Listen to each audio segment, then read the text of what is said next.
Now, Jonathan and Charlotte rose to fame on Britain's Got Talent in 2012 with a spine-tingling rendition of The Prayer. Here's a little reminder.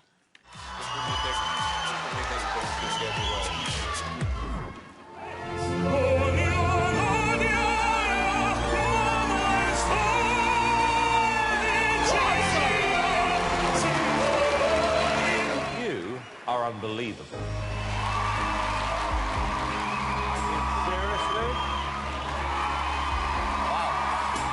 You have an outstandingly good voice. Thank you very much. Ooh, gives you goosebumps. Now, age 21, he is back. Please welcome Jonathan Antoine.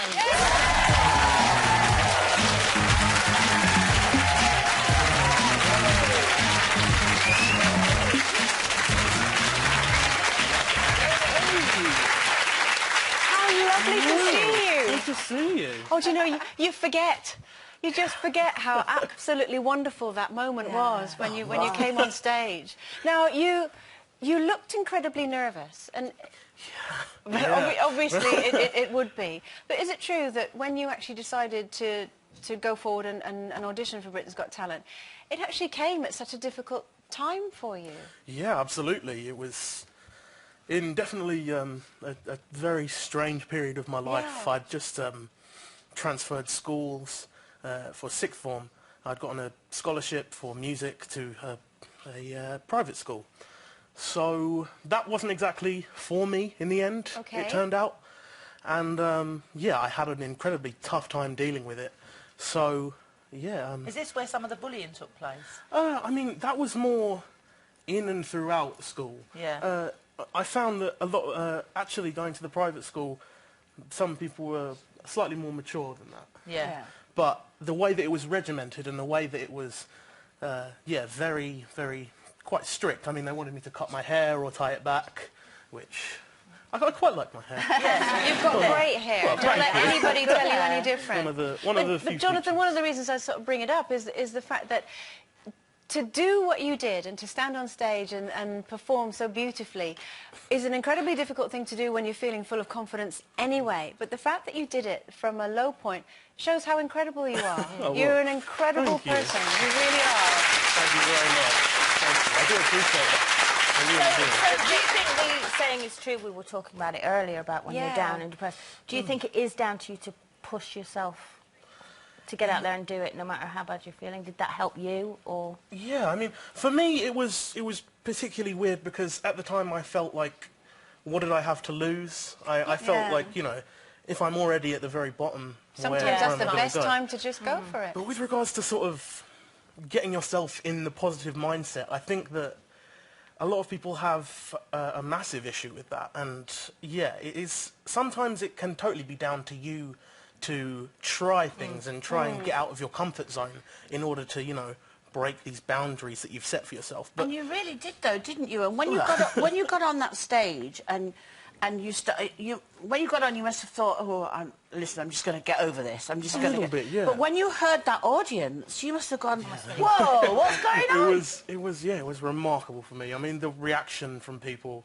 I'd never, ever, ever could have expected something. And Simon. Yeah, just it was so Did you hear nice. what he said just before you came on as well? Yeah. Just when you think things couldn't get any worse, and you two walked on, and then he had to eat Campbell pie, didn't he? Yeah. Oh, And as fantastic as you are, and you were fantastic, you are fantastic.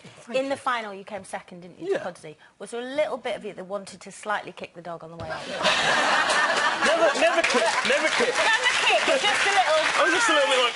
bit of a hard pat. You know, But listen, you came first because everybody always votes for a dog. Yeah. So dog was fabulous. Pudsey's That's not the fabulous. point. You can't No, compare no. it to his voice. Ashley is a lovely lady, and Pudsey is a fantastic little dog. And I know, Charlotte, fantastic are you still in touch with Charlotte now? Yeah, of course. Have you been working together lately? On No, we've not been working together. We sort of eventually paths. decided, that our paths were completely different way. separate, really. She's more musical theatre. I'm more into the hard classics. Do you think it's harder for a duo to get work? Yeah, it is. Partly because you have to sort of deal with two writers. Yeah. But also, yeah, there's less material. I was going to say you have to find the songs. Yeah, yeah. And we did 2 albums together, and by the 3rd, you know, looking into stuff, we were sort of realising there isn't actually that much to do. Yeah. To do. But I think what you're fantastic about as well is that you've brought classical music to young people and people who go, ooh, boring classical music, and you're trying to go beyond that, aren't you? Trying very hard, yeah.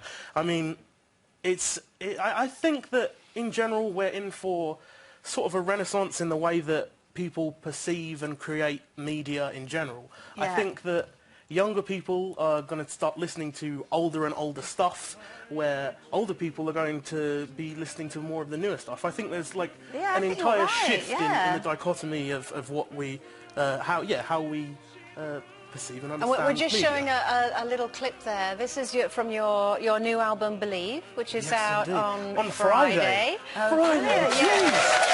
A little bit scary, a little bit.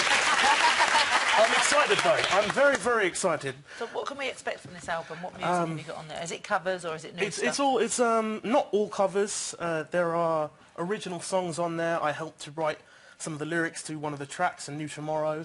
All in all, it's been 2 years since I released an album. Yeah. So over 2 years in a person's life, so much can happen. Yeah. And I feel like I've been to so many crazy places and had so many crazy adventures, and not just as a person but as a singer, I've grown so much and my voice has gotten so much stronger. And finally being able to put that down on a record and for people to be able to hear that is the most valuable thing to me. I love when I get feedback. And you're only 21. I know. I'm 21. And you can see it shining out of you, which is that. Now, we're going to give you a really quick answer here, but would you say that love has done this for you? Because you've now got a lovely lady, haven't you, in your life? There she is. Is she part of the reason for this? Yeah, absolutely. She's light of my life, honestly. Oh, fantastic. She actually lives in Canada. I went to visit her only recently. Yeah, I know. A little bit double-edged sword there, double-edged sword. But yeah, she's great. I love her. We are really, really happy for you, and best of luck with the album as well. And obviously, we touched on the fact that obviously Jonathan was in a really difficult place when he first started off, and bullying and all those sort of things that you've overcome. If you'd like any more information on bullying or depression, go onto our website, itv.com/Loosum, and you'll find loads of information there that can help you. Still to come, with the rise of social media and technology, has the generation gap ever been wider between you and your kids and even your grandkids? We have got some unmissable advice if you're feeling your family have left you behind. And have you ever been wooed by a new friend? We'll be asking if you know how to spot a fake friendship, and one of us will be revealing what happened when someone she thought was a friend revealed her true colours. It's not pretty. We'll see you after this.